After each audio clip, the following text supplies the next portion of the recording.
ಎಲ್ಲರಿಗೂ ನಮಸ್ಕಾರ. ನಾವಿವತ್ತು ಹೊರಟಿದ್ದೀವಿ ತುಳಸಿಗೆರೆ ಆಂಜನೇಯ ಸ್ವಾಮಿ ಟೆಂಪಲ್ಗೆ. ಆ್ಯಂಡ್ ನೀವು ನೋಡ್ಬೋದು ನಮ್ಮ ಹುಡುಗಿ ಫುಲ್ ಝೂಮಲ್ಲಿ ಅವಳು ಮೋನಿಕಾ ಸಾಂಗ್ಗೆ ಡ್ಯಾನ್ಸ್ ಮಾಡ್ತಿದ್ದಾಳೆ ಕೂತಲ್ಲೇ. ಆಮೇಲೆ ಮತ್ತಿನ್ನೇನು ಹೇಳೋದು, ನಾವೆಲ್ಲ ಅರ್ಲಿ ಮಾರ್ನಿಂಗ್ ಬೇಗನೆ ಅಂತ ಹೊರಟಿದ್ದೀವಿ. ತುಳಸಿಗೆರೆ ಆಂಜನೇಯ ಸ್ವಾಮಿ ಬಂದ್ಬಿಟ್ಟು ತುಂಬ ಪವರ್ಫುಲ್ ಆಂಜನೇಯ ಸ್ವಾಮಿ. ಸೊ ನಾನು ಮತ್ತು ನನ್ನ ಹೆಂಡತಿ ಮತ್ತು ನಮ್ಮ ಅತ್ತೆಯವರು ಮತ್ತು ನನ್ನ ಹಸ್ಬೆಂಡು, ನಮ್ಮ ಭಾವ, ಆಮೇಲೆ 2 ಮಕ್ಕಳು, ನಾವೆಲ್ಲ ಇವಾಗ ಹೊರಟಿದ್ದೀವಿ.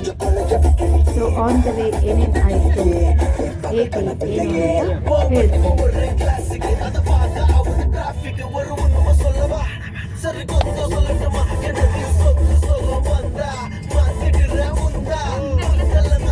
ನಾವಿವಾಗ ಆಂಜನೇಯ ಸ್ವಾಮಿ ಟೆಂಪಲ್ ದೇವಸ್ಥಾನದ ಮುಖ್ಯ ದ್ವಾರದಲ್ಲಿದ್ದೀವಿ.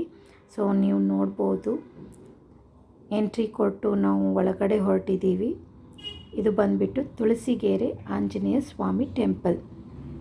ಗೋಕಾಕಿಂದ ಒಂದು 100 ಕಿಲೋಮೀಟ್ರ್ ದೂರದಲ್ಲಿದೆ. ತುಂಬ ಪವರ್ಫುಲ್ ಆಂಜನೇಯ ಸ್ವಾಮಿ ಟೆಂಪಲ್ಲು. ಸೊ ನಾವು ಅಂದ್ಕೊಂಡ್ವಿ ಶನಿವಾರ ಇದೆ, ಸೊ ಹೋಗಿ ಬರೋಣ ಅಂತ ಹೇಳಿ.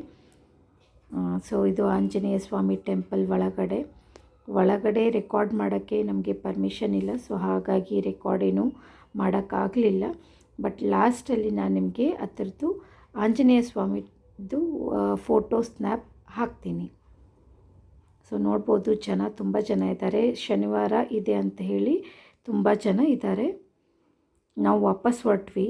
ಆಮೇಲೆ ಬರಬೇಕಿದ್ರೆ ಒಂದು ಸ್ವಲ್ಪ ಯಾಕೋ ಸ್ಪೇಸ್ ಕಂಜೆಸ್ಟೆಡ್ ಅಂತ ಅನ್ನಿಸ್ತು, ಯಾಕಂದರೆ ದೊಡ್ಡವರೆಲ್ಲ ಕುಂತಿದ್ವಿ ಅಂತೇಳಿ. ಸೊ ನಮ್ಮ 2 ಪುಟಾಣಿಗಳನ್ನ ನಾವು ಡಿಕ್ಕಿಲಿ ಹಾಕಿಬಿಟ್ವಿ.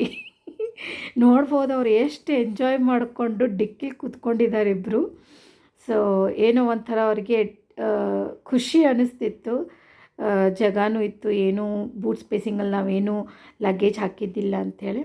ಹಾಗೆ ಅದನ್ನು ಮುಗಿಸ್ಕೊಂಡು ಆನ್ ದ ವೇ ಗೋಕಾಕಕ್ಕೆ ರಿಟರ್ನ್ ಆಗಬೇಕಿದ್ರೆ ಸಾಲಹಳ್ಳಿ ಅಂತ ಹೇಳಿ ಅಲ್ಲಿ ಶ್ರೀ ಕಾಶಿ ಶಿವಾಲಯ, ಸೊ ಅದನ್ನು ನೋಡಬೇಕಂತ ಬಂದ್ವಿ. ತುಂಬ ಹಳೆಯ ದೇವಸ್ಥಾನ ಇದು. ಸೊ ತುಂಬ ಚೆನ್ನಾಗಿತ್ತು. ಅದನ್ನು ಸಹ ಅಲ್ಲಿ ಶಿವನ ದರ್ಶನ ತಗೊಂಡು ನಾವು ಬ್ಯಾಕ್ ಟು ಗೋಕಾಕ್ ಹೊರಟ್ವಿ. Thank you.